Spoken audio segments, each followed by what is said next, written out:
the major periods and their education philosophies. While the major periods named here are by far not the only major periods of African history, the divisions are significant in terms of the continent's educational history. Therefore, traditional, colonial, and post-colonial chronological eras are used as the educational focus primarily, with the same periods secondarily focusing on the political and economic systems occurring within these timeframes. At the beginning is an understanding that traditional education, before the age of European empiricism, has become marginally popularized as an academic area within the education discipline in the last years of the 1900s. Prior to this time, the ways of passing concepts of community knowledge, cultural knowledge, and facts about one's environment were not recognized or valued by the dominant cultures of countries local to or operating in the Global South. Their value was even less recognized in the Global North. However, grassroots movements around the world changed perspectives of the value of the old ways. As the demand for political self-determination rose around the world in the late 1960s, laymen and academics alike began to articulate the value of traditional education and indigenous epistemologies. Increases in social consciousness in the West and the Global North have encouraged academics in these regions to encourage studies in these areas to become more formalized and codified in the dominant literature in the 1970s. The major academic literary contributions in terms of the volume of work toward investigating, researching, and documenting Indigenous education have largely come from Aotearoa, New Zealand, India, and Canada. The increase includes their Indigenous people as both researchers and those being researched. Growth in these areas has also seeded concepts and principles learned in the contexts of these three countries to EEPs in the Global North for application in the context of African countries. The second chronological subset is the colonial period. The literature on education in Africa during this time finds education is a component of colonial economic foreign policy focused on the financial increase and social pacification goals of European empires. The availability of literature regarding government-sponsored colonial education began in earnest during the mid-1960s, and it was not until the 1980s that critical examinations occurred of the differences between direct and indirect colonial government education, colonial government-sanctioned missionary education, and African-run education institutions.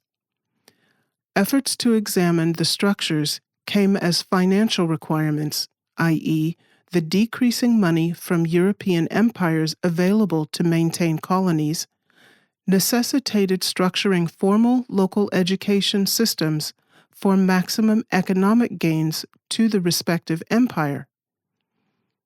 The third and final African education chronological category, post-colonial education literature, is robust not only for the attention given to education practices in Africa and the lack of large-scale positive outcomes, but also because of education's ties to other government sectors and academic disciplines. Post-colonial education features prominently in decolonization literature for education psychology, sociology, and politics. Both post-colonial education and the decolonization of education featured prominently in the literature of the greater politically focused Pan-Africanist movement throughout the African diaspora, which in turn impacts Afrofuturist literature. Decolonization and decolonizing education also found root in non-African countries of the Global South. The symbiotic literatures of post-colonial education and decolonizing education together inspired some of the predominant thinkers on social justice in education from Brazil, Aotearoa, Nigeria, Kenya, and India. The final topical literature area significant to this project's literary foundation tends to work hand in glove. Democracy education literature was created in the 1980s as a mechanism for inculcating into educational curricula the representative democracy components of the neoliberal government structures being put into place politically. School curricula, largely provided by EEPs, were drafted to teach students about government structures, the responsibilities of governments to their citizens, the roles of responsible citizenship, and as a mechanism to encourage decentralization of government away from authoritarian leaders. Democracy education was used as a part of development education more strongly in the 1990s, especially as a mechanism to encourage governments to educate their citizens at minimal levels of literacy and numeracy as the quickest way to achieve and the most sustainable mechanism to increase the national economy. However, in the age of empirically based policies in the 1990s, 2000s, and even to the current day, quantitative data for education literature regarding the status of development efforts in education conducted by a government are less than marginally available, even when compared to the scant literature or practitioner reports available from external INGOs. And while well-researched literature can come from any quarter, there is an implied veritas inherent when a qualified researcher familiar with the data and situation by first-hand experience writes on a topic. The work of researchers with both the knowledge of and background specific to Africa are few, but they are slowly becoming more recognized. Traditional education in Africa. Before focusing on Africa, it is appropriate to understand a basic tenet of education philosophy.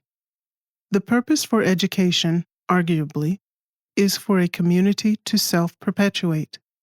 To that end, each culture of the world has its own traditions for communicating knowledge from one generation to the next. Traditional education in Africa has been shown to have consistencies between various cultures across the continent.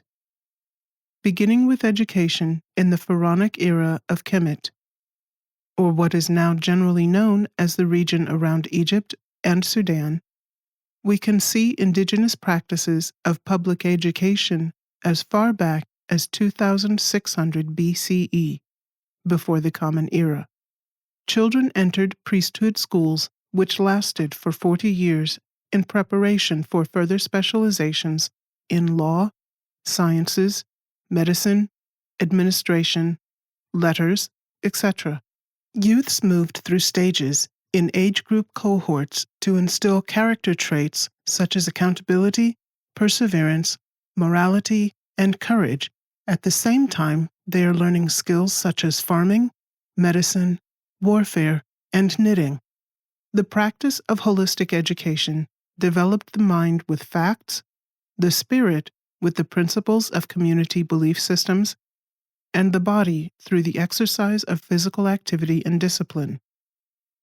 Holistic education continued into the early modern era and was widely practiced immediately prior to and during the first stages of European missionary education. Throughout the continent, quote, school and life were the same, unquote, because, quote, African education was functional, unquote. The community educated both boys and girls in apprenticeship programs by masters in their given trades. It also included community participation in family and social structures, as well as training and exercise for judgment and problem solving. In all manner of comparisons, African traditional education had all the hallmarks of many 21st century education systems. In fact, the definition given by Fafunwa shows a system more robustly supportive of a productive society than what is available to many in the current world. African education can be characterized as being, quote, stored in the people's memories and activities, and is expressed in the social, cultural, political, occupational, artistic, religious, and recreational life of the people, unquote. The value of the community providing the context and framework for this holistic system is echoed in post-political independence theorist depictions of the respect that should be given to traditional education for its individually holistic as well as communally collective epistemological understanding and rationalization of the community. Formal arguments against indigenous knowledge, or IK, seem to be limited. The most coherent are from the global north and seem to rely on the argument that proponents of indigenous knowledge have romanticized indigenous knowledge beyond its usefulness as a support to the larger body of scientific knowledge, i.e., the Western Academy, and tend to relegate indigenous knowledge contributions to ecological environment issues. As an example, Morrow states, quote, traditional environmental knowledge, unquote, can support formal scientific knowledge as part of the collaborative formulation of environmental policy. Where indigenous knowledge has been applied, as in some parts of Canada as an example, indigenous knowledge is said to have helped those arguing for indigenous autonomy.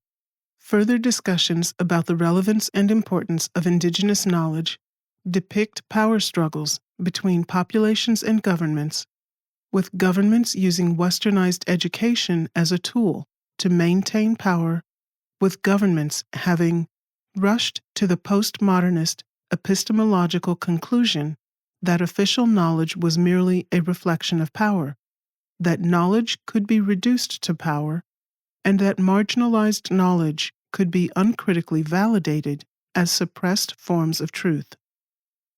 The point is furthered by indigenous knowledge proponents' belief that governments use Western education as the ideal rather than seeing or addressing indigenous knowledge as valid and complex hybrids of many cultures. The stated reason for this perspective is said to be an attempt to make the shift to Western models which would be neutral to all parties. Arguments for models supporting indigenous knowledge are less well known in Western academia. The primary argument relative to the African context recognizes the similarities between African traditional education and current indigenous education practices. Both ancient and modern can be recognized as perpetuating practical, conceptual, and ethical community norms that are specific to their own communities and cultures. However, from that point of similarity, the two diverge largely along the point of the immediate beneficiary of education, the community in the Afrocentric context, and the individual in the Eurocentric context. Other points regarding traditional African education as problematic in the current world address indigenous knowledge as problematic because of its supposed failure to address hybridity when in fact its failure is subordination of itself to external systems and structures.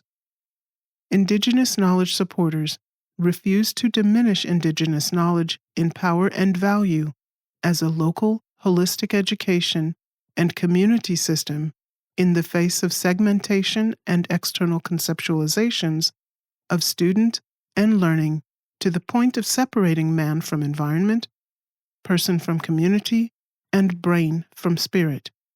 External models also fail to accept hybridity even when indigenous knowledge acknowledges and addresses fundamental differences in the goals and implementation of the local and foreign systems. Proponents of indigenous knowledge in general, and indigenous African education in specific, acknowledge and address multiple education systems across the continent.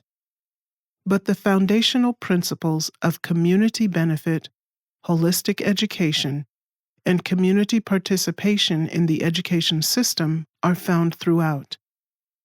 The indigenous knowledge supporter refusal to accept Western or Eurocentric education systems does not mean a disavowal of the existence of local hybridity. The disavowal is merely the normalization of its dominance as appropriate in African contexts, which leads to the second argument. The essential components of indigenous knowledge can be used as an antidote to the negative effects of Westernization and modernization, which deprioritizes local valuation writ large.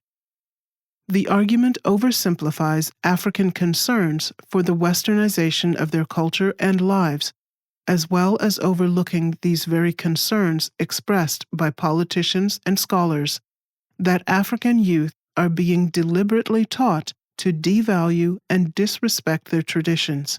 Quote, colonial interests were bent on de-epistemologizing and by extension, deontologizing the historico-culturally located primary communicative lines of subordinated populations, which were largely based on oral histories and were not seen as legitimate by Eurocentric purveyors of written education history. The third argument contrasts indigenous knowledge and indigenous African education, IAE, against Western constructs by showing the tendency and limitation of Western-based philosophy and education to favor binary choices. Possible solutions tend to be seen only as either option A or option B.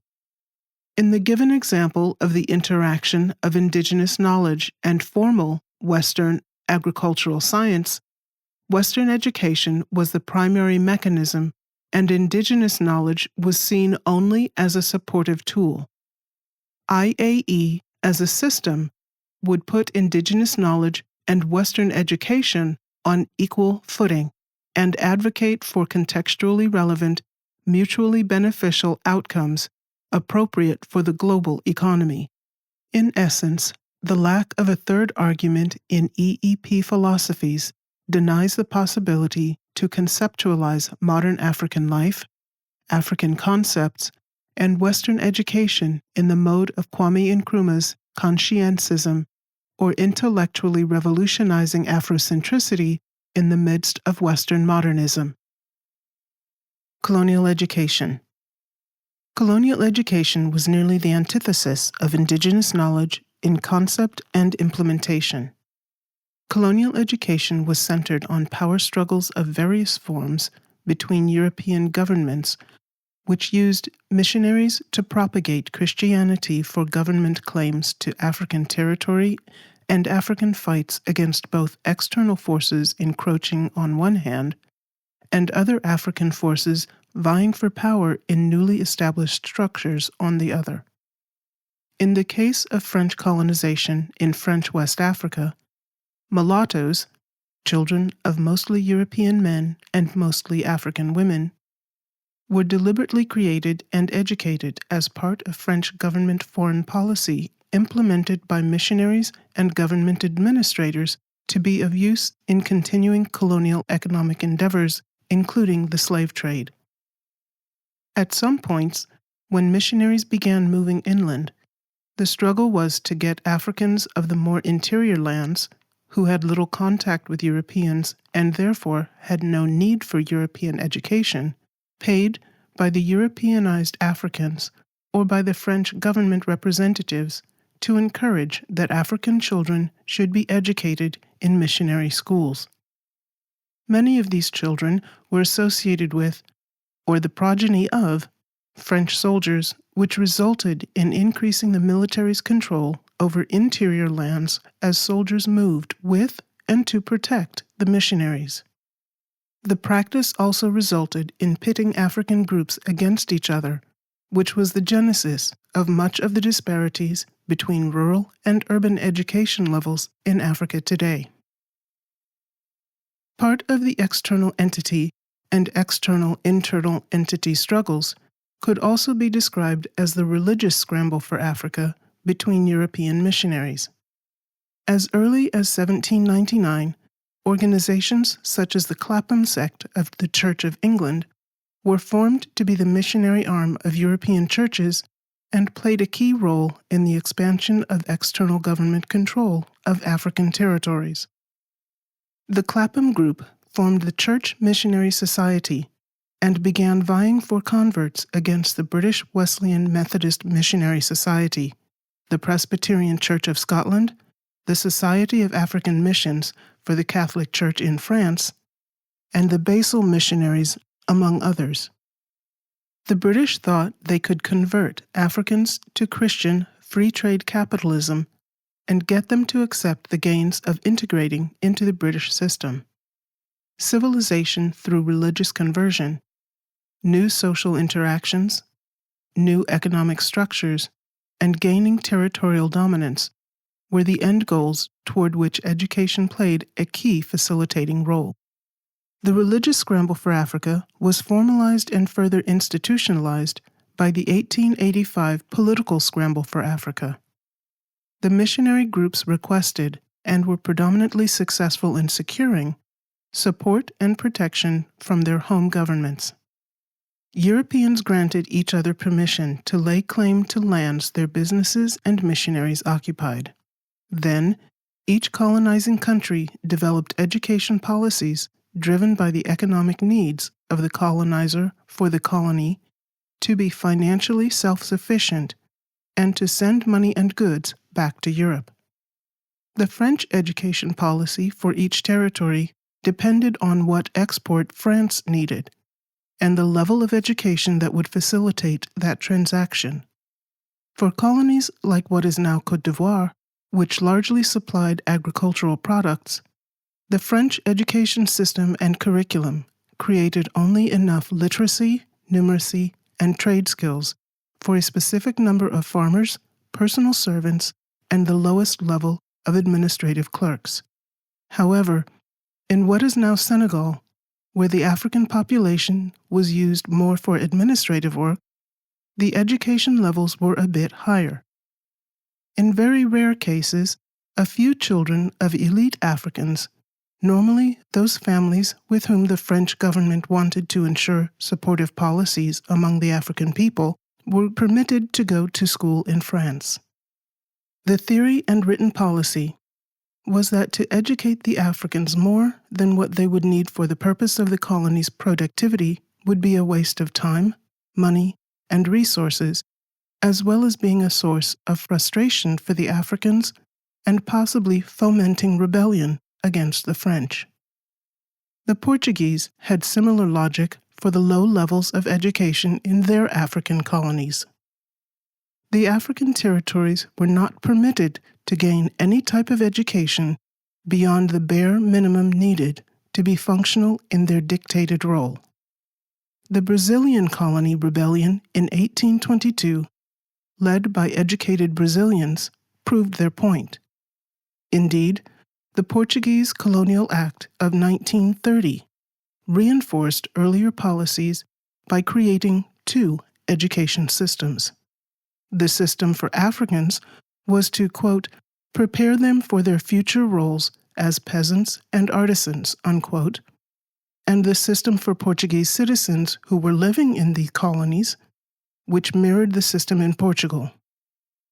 Both were officially administered by the Catholic Church, which further emphasized the betterment and self-fulfillment of the Africans through work.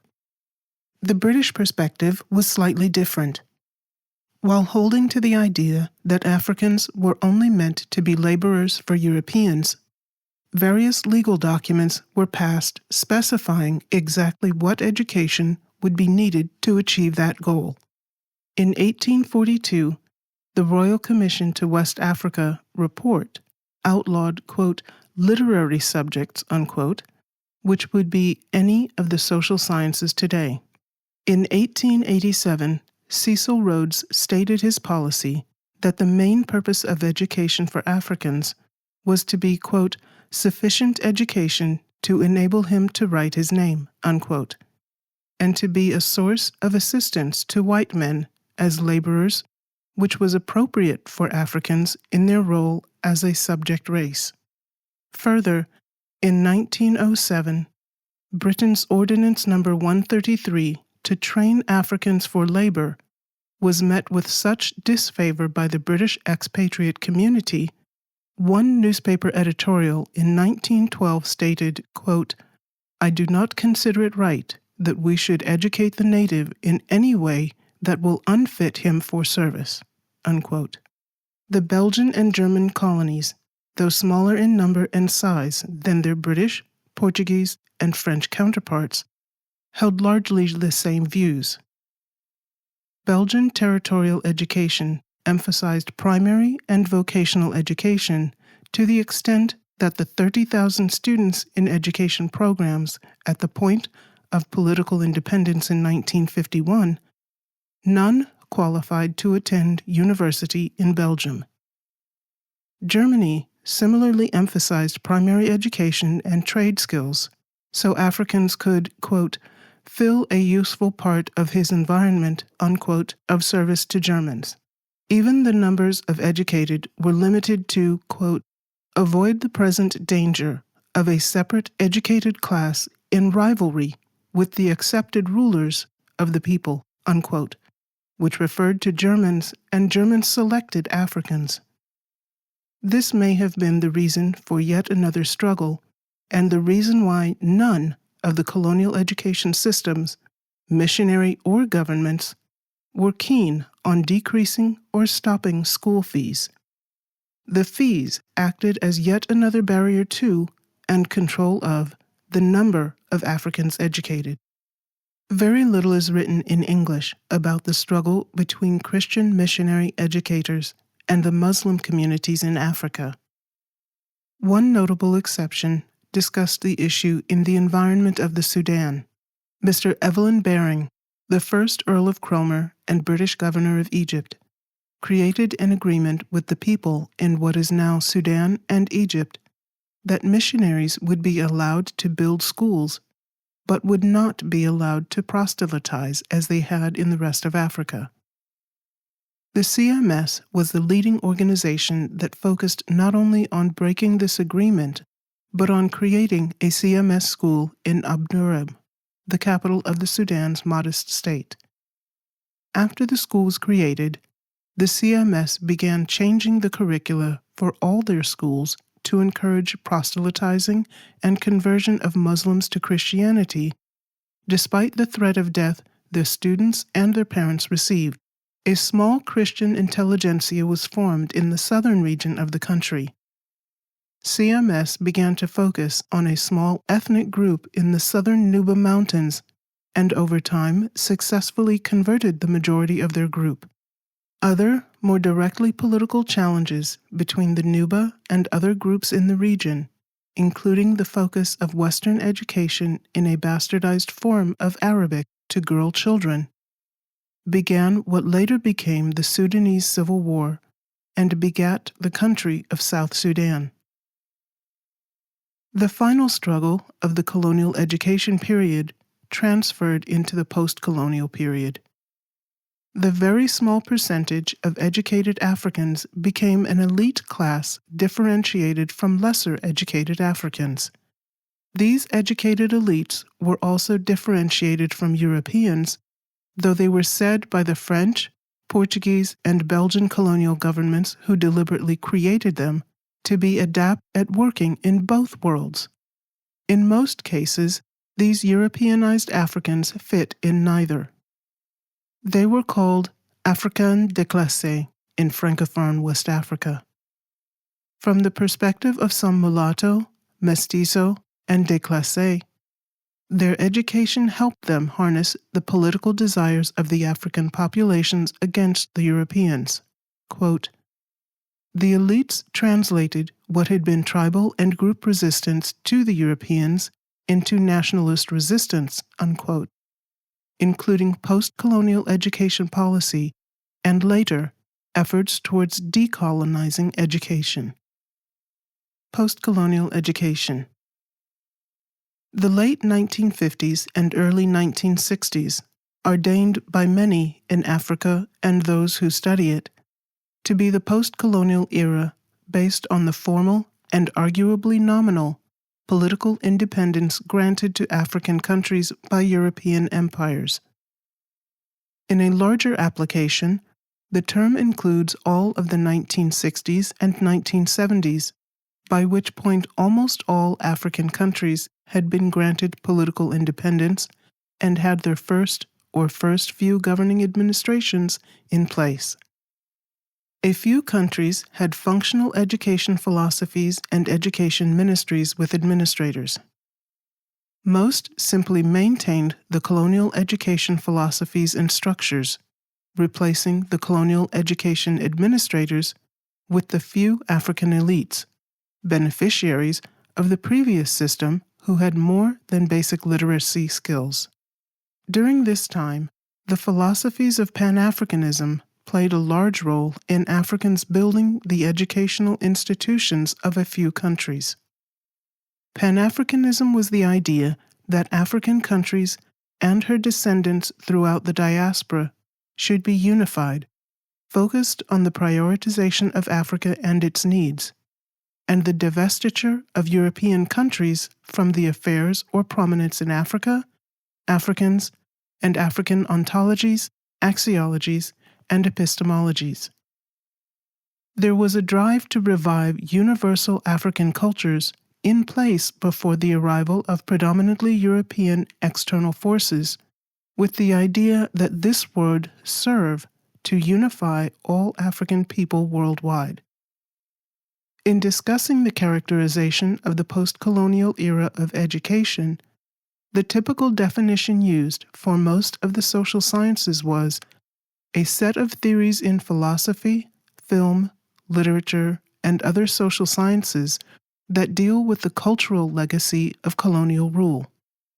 While this definition certainly captures one aspect of post-colonialism, it negates discussing other aspects such as the symbiotic growth of Afrocentric education, ideological and political Pan-Africanism, and the actioning of negritude as working philosophies and practical guideposts for steering the creation of governments. Scholar D.C. Malenga gives a much more thorough treatment by defining post-colonialism as providing a self-granted identity of African countries through, quote, resisting colonialism, colonialist ideologies and their contemporary forms of subjectificatory legacies. Both authors, despite their differing definitions, agree on the effect of post-colonial ideology in general and Pan-Africanism specifically with regard to the creation of African institutions for education, politics, and economics. The post-colonial and Pan-African perspectives positioned external transnational corporations, TNCs, in the global Third World as the principal agents of contemporary neocolonialism. TNCs, in conjunction and/or coordination with international financial institutions, IFIs, were seen to then use education as an agent of a new form of colonialism.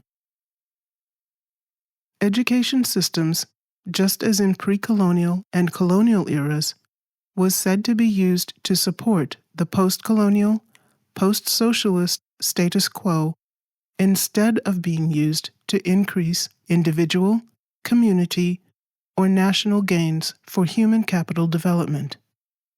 Statesmen such as Tanzanian President Julius Mwalimu Nyerere recognized the tie between social, political, economic, and educational freedom and post-colonialism.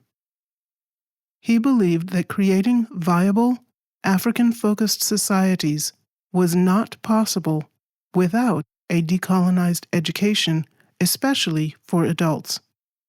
To this end, he nationalized education with curriculum that focused on education that would instill and reinforce Tanzanian values. Similar philosophies and practices specific to their respective countries and national goals were instilled in the national education philosophies of President Nkrumah in Ghana, President Nasser of Egypt, President Ben Bella in Algeria, and President Mugabe in Zimbabwe. During the Cold War, international politics and the Western fear of all things socialist caused the United States to create the National Defense Education Act to keep the United States ahead of the Soviet Union through education. The philosophies and principles of the U.S. Act were highly encouraged in TNCs, IFIs, and U.S. partner countries. The education race between the East and the West included the newly independent, non-aligned countries, largely African and South Asian, which meant that despite World Bank and UNESCO slogans affirming the organization's focus on international education worldwide, education in Africa was brought into the democracy versus communism fight. Governments and education programs which appeared communist or socialist, such as those instilling nationalist and African societal values, did not receive the types of development aid as their overtly pro-Western counterparts. The dissonance between the purported international policies in support of human development and international sovereignty were belied by what could be called permanent and institutionalized scientific schizophrenia.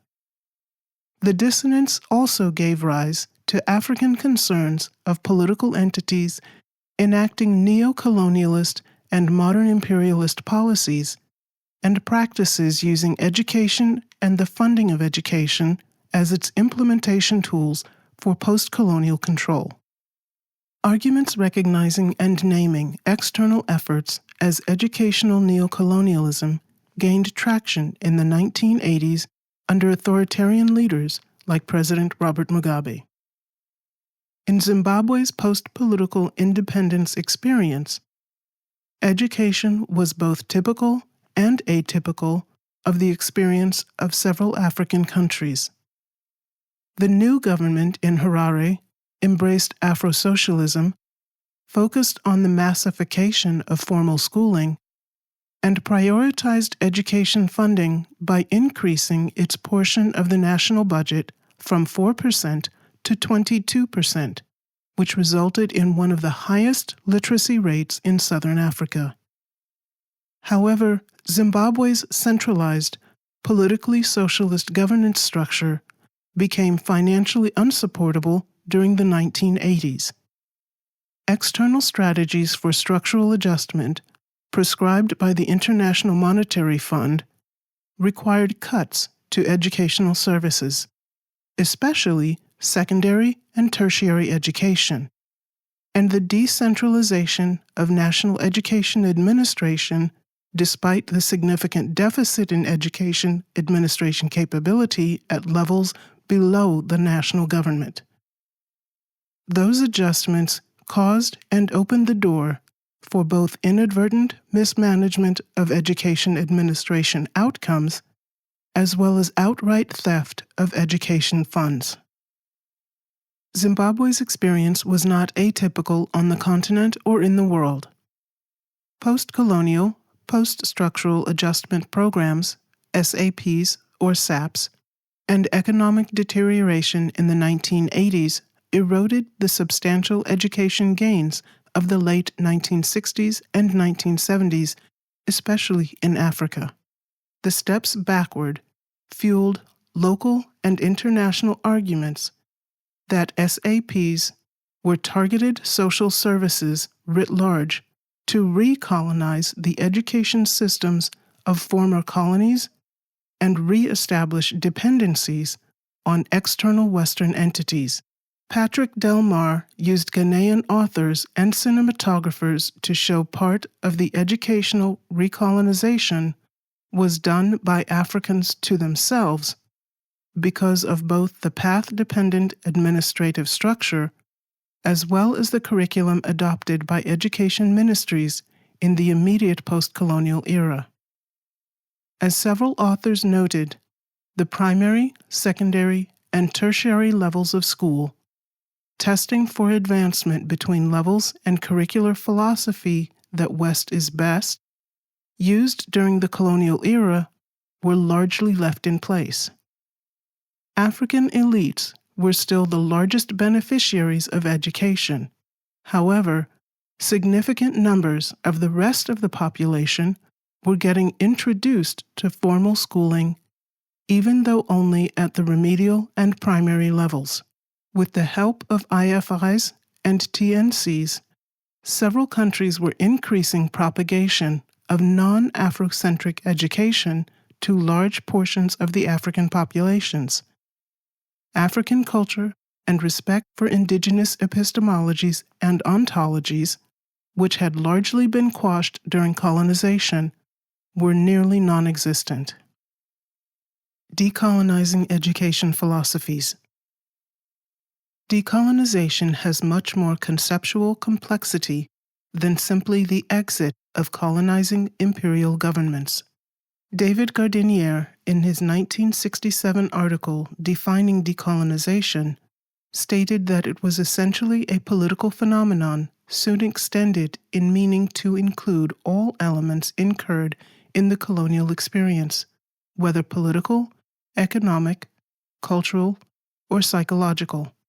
De la Vignette went further in 1977, arguing that decolonization fundamentally meant the rejection of the civilization of the white man. As early as 1968, philosopher, teacher, and president Julius Nyerere said the Western education system emphasized and encouraged their individualistic instincts of mankind instead of his cooperative instincts.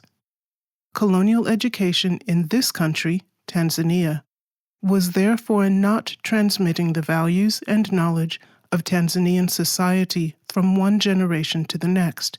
It was a deliberate attempt to change those values and to replace traditional knowledge by the knowledge from a different society. Despite this observation and the vast changes to every sector of African life between 1968 and 1986, Ngugi wa Thiong'o acknowledged that the pervasive issue of Eurocentric education systems is an external philosophy similarly used across the continent. He asked, "What should we do with the inherited colonial education system and the consciousness it necessarily inculcated in the African mind? What directions should an education system take in an Africa wishing to break with neocolonialism? How does it want the new Africans to view themselves and their universe, and from what based, African-centric or Eurocentric? Who should be interpreting that material to them? An African or non-African? If African, what kind of African? One who has internalized the colonial world outlook, or one attempting to break free from the inherited slave consciousness?" Since the colonization process systematically derided the validity and efficacy of indigenous ways in favor of all things European, these and other philosophers thought it was not enough to reconvert current African systems and structures back to those of pre-colonial Africa. Uprooting all things European would manifest at least two major societal and educational problems. First, African concepts of community primacy over individual desires had been subsumed by the Western primacy of the individual. Adjusting this normalization back to an Afrocentric community focus would need to happen at an individual level before larger societal impacts could be achieved. Second, the natural, consistent shift and change of all cultures would make it difficult to determine which period or people of pre-colonial Africa should be modeled. Therefore, underlying philosophies of both systems must be understood, addressed, then deliberately guided into currently viable philosophies that will look to the future. A moderate, two-pronged solution is possible, which modifies the current concepts to function in a modern way while reintroducing African foundational philosophies inherent in many African cultures. The decolonized education system would follow suit. The new construction of the state could be culturally framed within the Afrocentric political governance structure while maintaining individual member cultural traditions. With specific reference to education, anti-racism policies in education would need to be predicated on the assumption that institutions such as schools are implicated in these patterns of inequalities through the practices they privilege.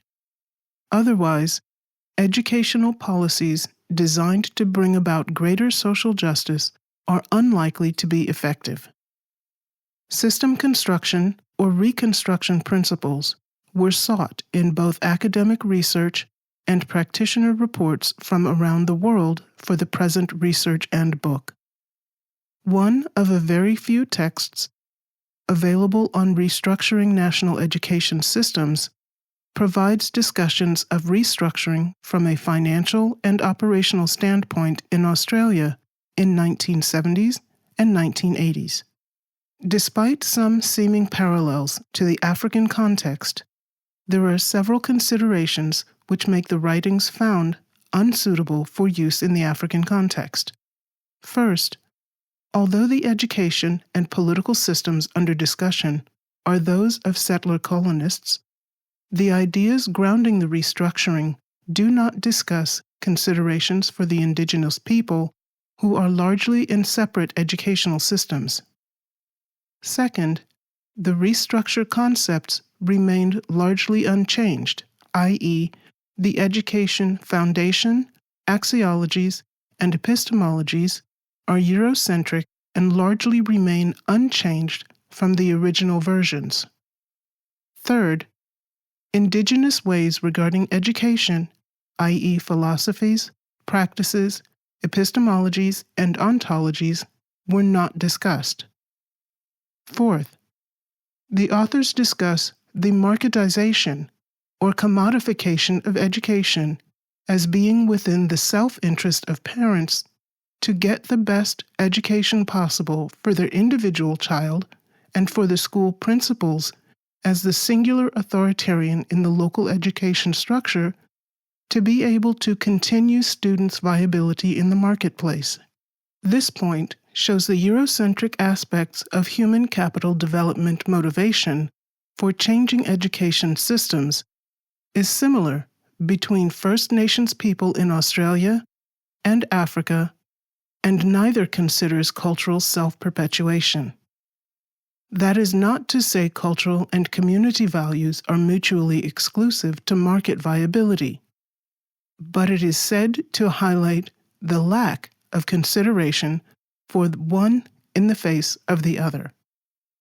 In terms of how settlers viewed their region's original inhabitants, Australia, Canada, and African countries all share similar ideologies among the dominant groups of the relevance of Indigenous people.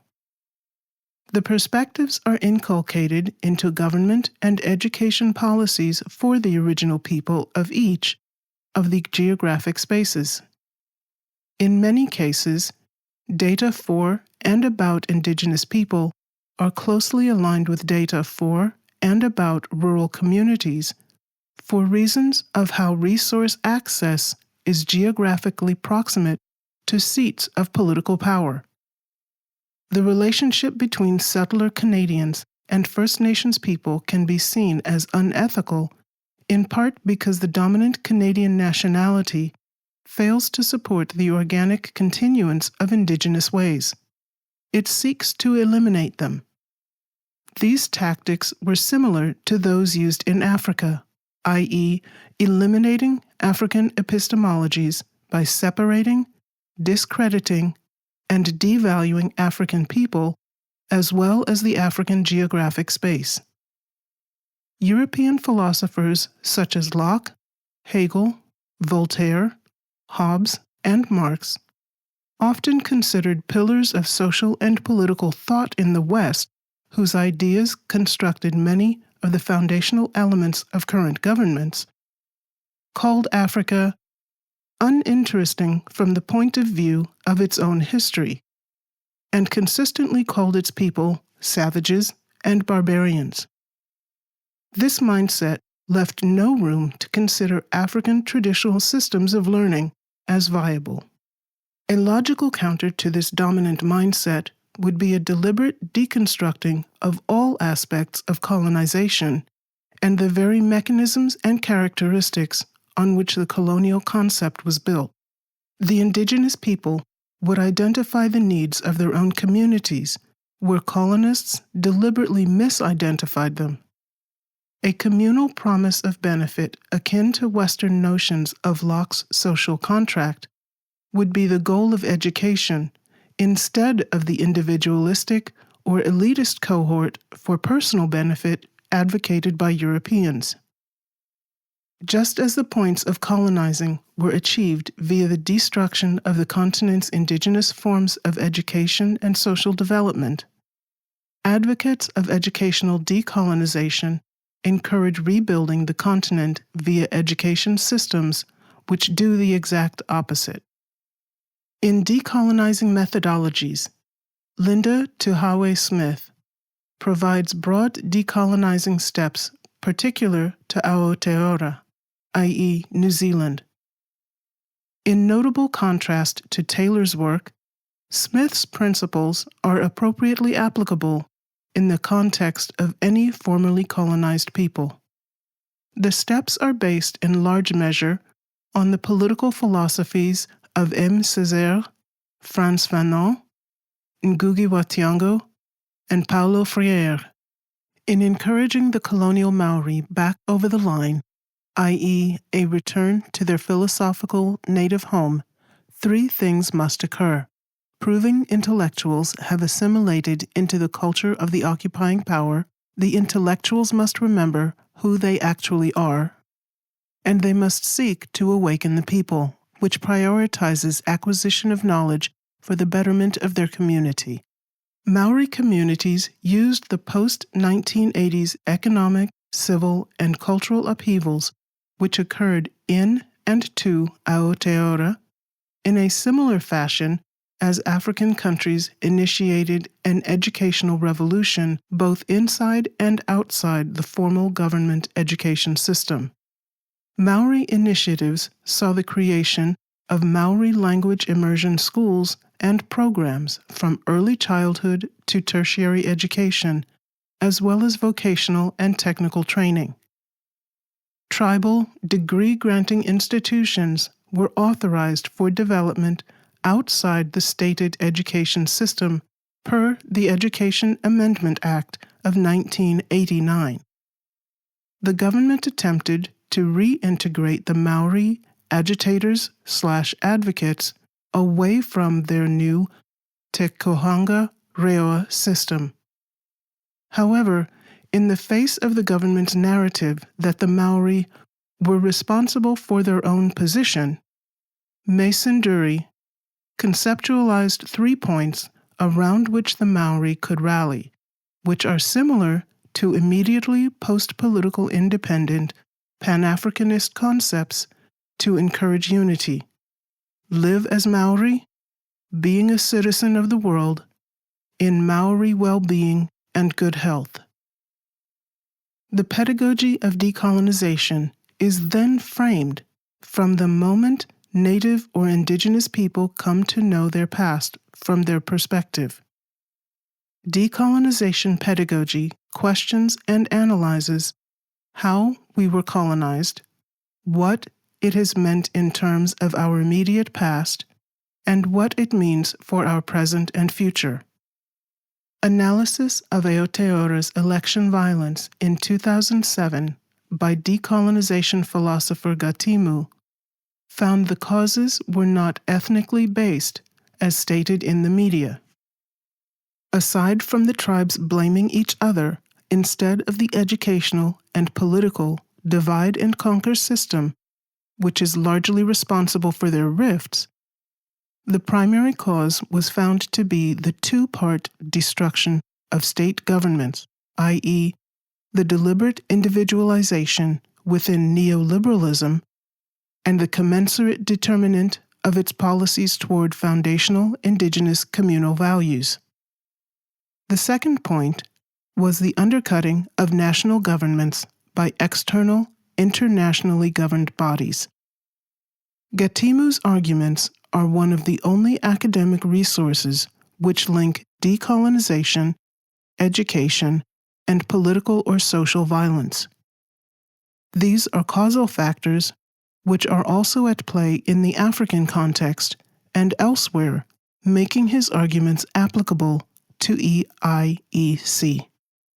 When carried forward, ideas of education decolonization along contextually specific principles intrinsically flow into human capital development, societal cohesion, and national advancement.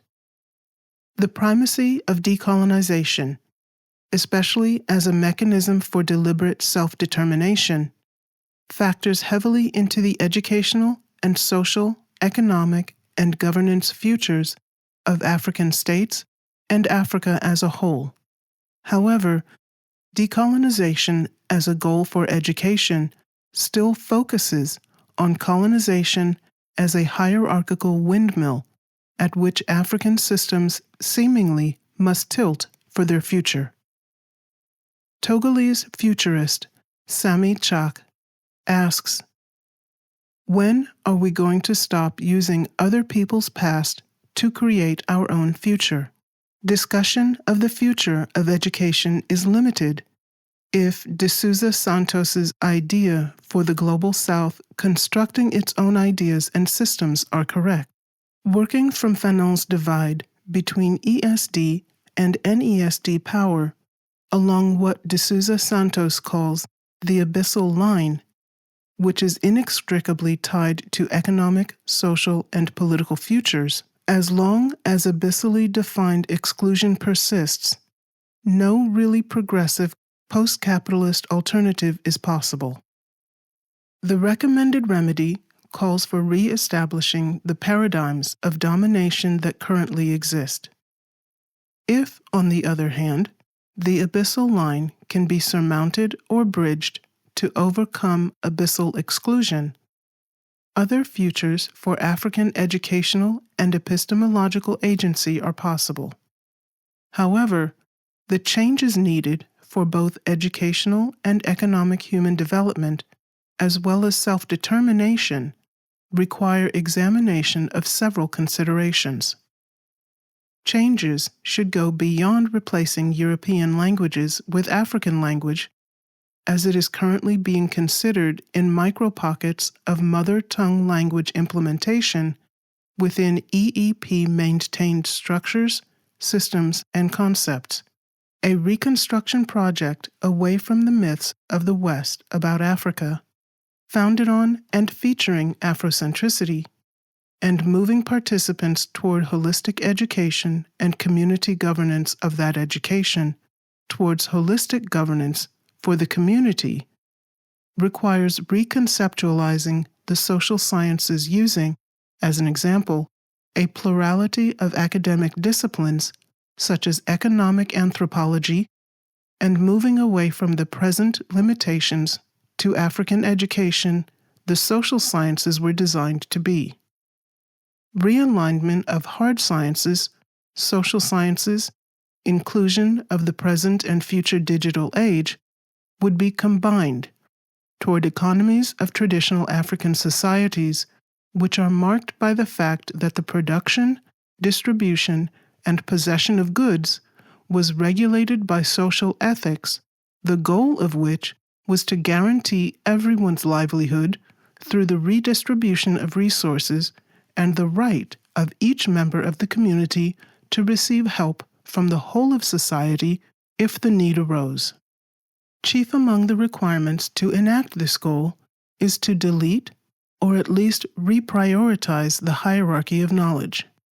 As De Souza Santos writes, demonumentalizing monumental knowledges as a precondition for opening argumentative spaces where other ways of knowing may be able to show their possible contributions to a more diverse and profound understanding of the world, and a more efficient and widely shared progressive social transformation. This effort includes formal validation and inculcation of the personalization of knowledge and subsequently the oralization of written knowledge. Tearing down the prioritization of non-Indigenous epistemologies includes re-evaluation of intellectual linearity, concepts of acceptable rigor to include nonverbal dialogue in the lexicon of conceptual interrogation, and interrupting racialized disciplines. To quote D'Souza Santos again, acknowledging the increasing numbers of women philosophers or of Black or African or Indigenous philosophers is not the same as acknowledging feminist, Black, African, or Indigenous philosophies. As these principles and others destruct externally imposed educational system and student outcome goals, new concepts which revisit Indigenous and locally traditional axiologies and ontologies are to be implemented. Decolonizing universities toward D'Souza Santos's pluriversities and subversities encourages truly democratic knowledge processes to being a shared responsibility within communities that can then stand on their own or foster new, self-determined education structures suitable for each community. While D'Souza Santos encourages a popular university of social movements, which marries epistemological activism from the Global South based on Indigenous values and valuations, SAR encourages African states toward governance structures and policies that groups envision what they consider the good life for both the individual and the collective, as in Ubuntu in South Africa, or meaning well-being and inner peace by using the customary concepts of Nofle and Tofek in Senegambia. Accountability of leaders to community is embodied in Imihigo Kinyarwanda, meaning engagement with the community, where the leader brings back to the community proof of noble deeds on their behalf. For its part, the community is invested in the leader's activities and is then itself a stakeholder in change. The diversity of wording for similar concepts, endemic to many African cultures and communities, encourages ideas regarding the breadth of these Afrocentric concepts and their application across the continent.